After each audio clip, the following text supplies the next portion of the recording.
आज मध्य पूर्व से लेकर वॉशिंगटन तक और तेहरान से लेकर फारस की खाड़ी के तमाम अरब देशों तक बारूद की ऐसी गंध फैल चुकी है जिसने पूरी दुनिया की अर्थव्यवस्था और वैश्विक शांति को एक ऐसे मोड़ पर लाकर खड़ा कर दिया है जहां से वापसी का रास्ता बंद दिखाई देता है।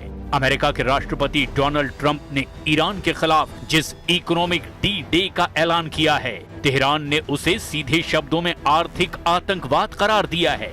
इधर पेंटागन ने रिकॉर्ड 22.9 बिलियन डॉलर यानी करीब 2.25 लाख करोड़ रुपए का एक ऐसा सीक्रेट मिसाइल और डिफेंस प्लान चालू कर दिया है जिसने साफ कर दिया है कि अमेरिका ईरान और रूस के साथ एक लंबी विनाशकारी जंग की तैयारी में उतर चुका है। वहीं दूसरी तरफ ईरान के नए सशस्त्र बल प्रमुख मेजर जनरल अली अब्दुल्लाही ने फारस की खाड़ी के तमाम अरब देशों को अंतिम चेतावनी जारी करते हुए कहा, हमारी नजरों से कुछ भी छिपा नहीं है। अगर अमेरिकी सेना को मदद की तो अंजाम सीधा युद्ध होगा।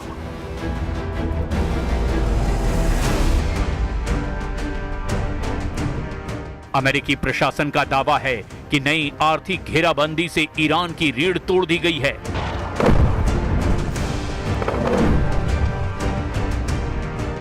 और उसकी अर्थव्यवस्था कुछ ही हफ्तों में घुटनों पर आ जाएगी। लेकिन क्या तेहरान इससे डर गया है? जवाब है बिल्कुल नहीं। ईरान के विदेश मंत्री सैयद अब्बास अरागची ने इसका करारा जवाब दिया है। अरागची ने न्यूयॉर्क टाइम्स और रॉयटर्स के अंतर्राष्ट्रीय रिपोर्ट्स का हवाला देते हुए ट्रंप प्रशासन को आईना दिखाया है।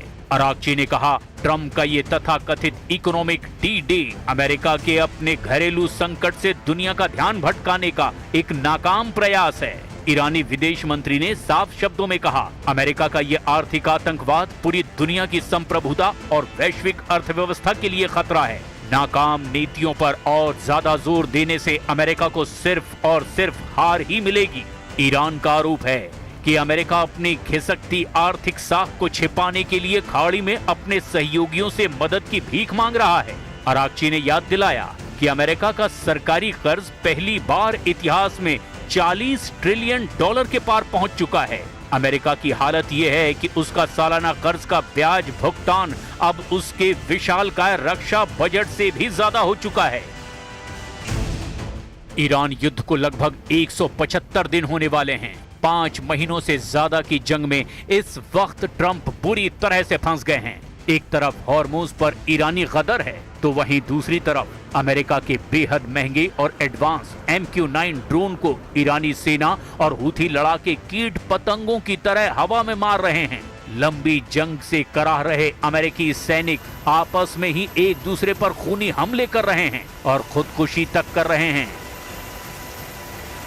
ईरानी मीडिया तंजीम न्यूज और मेहर न्यूज ने दावा किया कि अमेरिका का विमान वाहक युद्धपोत USS अब्राहम लिंकन जंग के मैदान से भाग रहा है क्योंकि उस पर मौजूद 5000 अमेरिकी नौसैनिक भारी तनाव और डिप्रेशन का शिकार हो चुके हैं।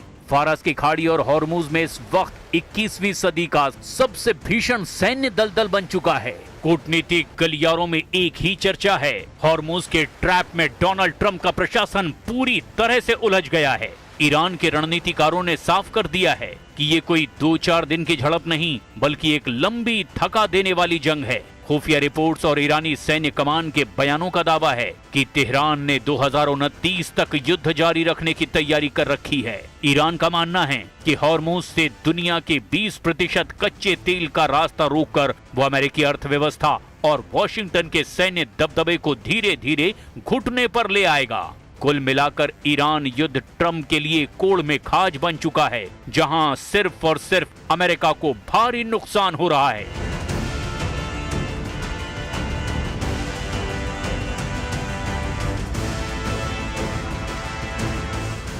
ईरान युद्ध अब हॉर्मुज की सरहदों तक सीमित नहीं रहा है, बल्कि हॉर्मुज अब ईरान युद्ध में हार जीत का हॉट पॉइंट बन चुका है।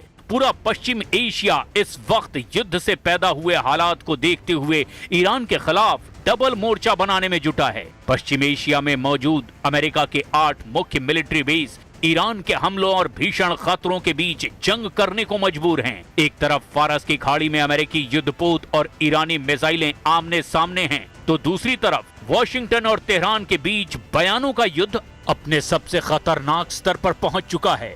अमेरिकी राष्ट्रपति डोनाल्ड ट्रंप ने सोशल मीडिया पर दावा किया कि स्ट्रेट ऑफ हॉर्मुज पर अमेरिका का पूर्ण नियंत्रण हो चुका है, लेकिन ट्रंप के इन दावों की हवा खुद अमेरिकी अधिकारियों और अमेरिकी मीडिया ने निकाल कर रख दी है। फारस की खाड़ी में चल रहा युद्ध अब उस मोड़ पर पहुंच चुका है जहां दुनिया की सबसे बड़ी सैन्य महाशक्ति अमेरिका को एक ऐसा झटका लगा है जिसकी कल्पना पेंटागन के रणनीतिकारों को भी नहीं थी। अमेरिकी वायुसेना का सबसे भरोसेमंद, सबसे अत्याधुनिक और घातक हथियार MQ-9 रिपर ड्रोन ईरान के आसमान और होर्मुज की हवाओं में तबाही का शिकार हो रहा है।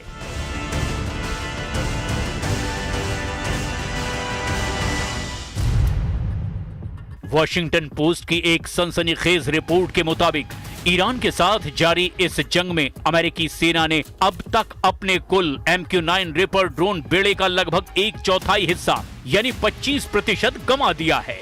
आंकड़ों की भाषा में समझें तो कम से कम 45 महंगे रिपर ड्रोन या तो मार गिराए गए या फिर तकनीकी खामियों की वजह से क्रैश हो चुके हैं। ये नुकसान केवल एक ड्रोन का गिरना नहीं बल्कि अमेरिका के 1.3 अरब डॉलर यानी लगभग 11,000 करोड़ रुपए से ज्यादा के सैन्य साजो सामान का धू कर जल जाना है।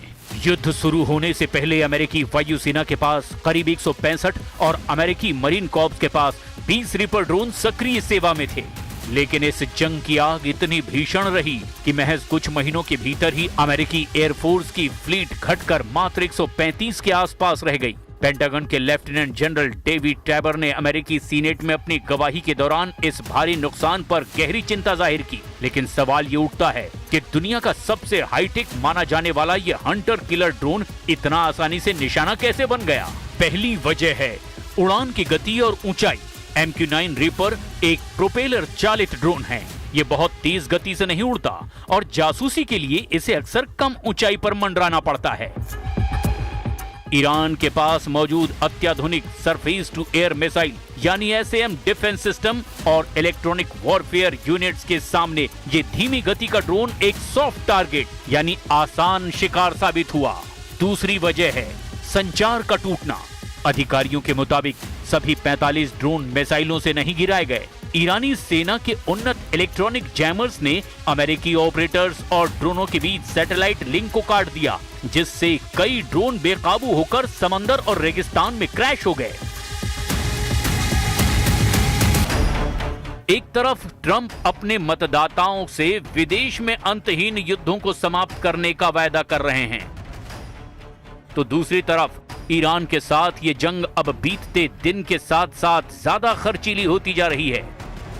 पेंटागन और ट्रंप प्रशासन ने अमेरिकी कांग्रेस से युद्ध के खर्चों और खाली होते रक्षा भंडारों को फिर से भरने के लिए 67 अरब डॉलर यानी लगभग 5.6 लाख करोड़ रुपए के आपातकालीन सप्लीमेंट्री पैकेज की मांग की है।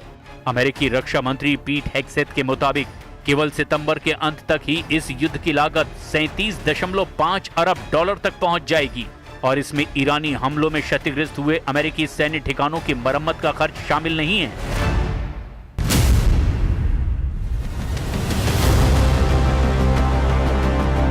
पश्चिम एशिया यानी मिडिल ईस्ट एक ऐसी भयावह आग की चपेट में है जिसकी लपटें अब सिर्फ तेहरान या तेल अवीव तक सीमित नहीं हैं। ईरान ने एक ऐसी धमकी दे दी है जिसने खाड़ी देशों की रातों की नींद हराम कर दी है। तेहरान का संदेश बिल्कुल साफ है, बेहद तीखा है कि अगर ईरान पर हमला हुआ, अगर उसकी तेल और परमाणु ठिकानों को निशाना बनाया गया तो पूरा अरब ही आग में भस्म कर देंगे। गल्फ कंट्रीज यानी सऊदी अरब, संयुक्त अरब अमीरात यानी UAE, कतर और कुवैत, इन सभी देशों के ऊर्जा केंद्रों पर ईरान की मिसाइलों की सीधी नोक है। दुनिया के सबसे बड़े तेल और गैस ढांचों को तबाह करने की चेतावनी दी जा चुकी है। ईरान के विदेश मंत्री अब्बास अराक्ची ने ओमान, कतर, सऊदी अरब और तुर्की के जरिए अरब देशों को सीधे संदेश भेजा है कि यदि अमेरिका ने ईरान पर नया सैन्य हमला किया तो तेहरान पूरे अरब क्षेत्र की तेल रिफाइनरियों, पावर ग्रिडों और वाटर इंफ्रास्ट्रक्चर को निशाना बनाएगा। और ये केवल एक खोखली धमकी नहीं बल्कि दुनिया की 20% ऊर्जा आपूर्ति की रीढ़ पर लटका हुआ वो चाकू है जो कटते ही वैश्विक अर्थव्यवस्था को पटरी से उतार सकता है। हालिया रिपोर्ट्स के मुताबिक ईरान ने ओमान और दूसरे मध्यस्थों के जरिए गल्फ देशों को सीधा और सख्त चेतावनी वाला लेटर भेजा है। इस चेतावनी का लब्बो-लुआब ये है कि अगर गल्फ देशों ने अपने एयर स्पेस या फिर अपनी जमीन का इस्तेमाल अमेरिका या इजराइल को ईरान पर हमला करने के लिए करने दिया, तो तेहरान उन्हें अमेरिका का सहयोगी मानकर उनके रिफाइनरीज, गैस पाइपलाइनों और पोर्ट्स को फूंक डालेगा। यही वजह है कि रियाद से लेकर अबू धाबी तक भारी खलबली मची हुई है। खाड़ी देश इस युद्ध में न्यूट्रल रहने का दबाव बना रहे हैं और वॉशिंगटन पर लगातार ये जोर दे रहे हैं कि वो तेहरान के खिलाफ ऐसा कोई कदम न उठाए जिससे पूरा मिडिल ईस्ट बारूद के ढेर में तब्दील हो जाए। अब ऐसे हालात में देखना ये होगा ईरान को अमेरिका काबू कैसे कर पाता है। क्या ईरान पर नए आर्थिक प्रतिबंध ईरान को तबाह कर पाएंगे या नहीं, या फिर अरब देशों पर ईरान बड़ा हमला करेगा।